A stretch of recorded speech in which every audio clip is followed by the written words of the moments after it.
Today, humans are moving species around the globe at an unprecedented rate.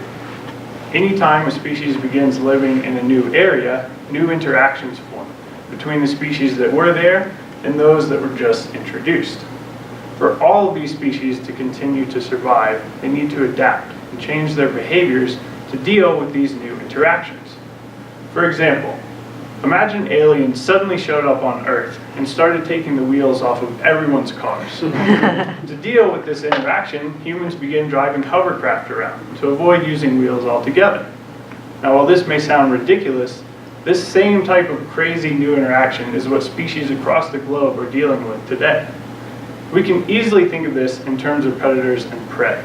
Anytime a predator is introduced to a new area, the prey must adapt and develop some new defensive behaviors. I experimentally studied this in Hawaii, where native birds are threatened by alien predators introduced to the islands by humans over the past 1,000 years. Now, I did this by presenting model predators at the nests of native birds, such as the one in the bottom left, and introduced birds, such as the one in the bottom right.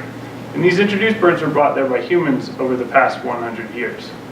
I recorded their responses to two predators, an introduced predator, the rat, shown in the upper left, and the snake in the upper right here. And snakes have never been brought to Hawaii, but they are a very common predator to birds in mainland areas.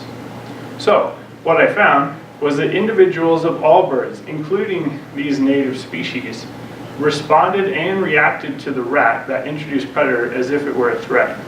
I also found that the introduced bird shown here reacted to the snake as if it were a threat, even though they've been living in Hawaii for over 90 years without snakes being present. And that's about 15 to 30 generations for a small bird.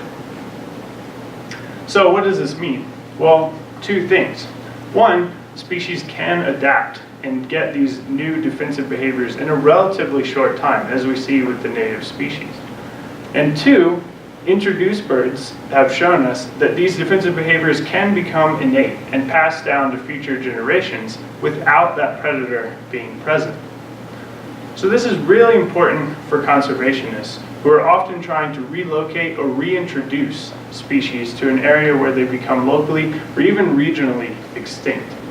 It's key for us to understand how quickly these species can adapt their behaviors and how quickly these behaviors may be lost for us to ensure their survival in the wild. Thank you.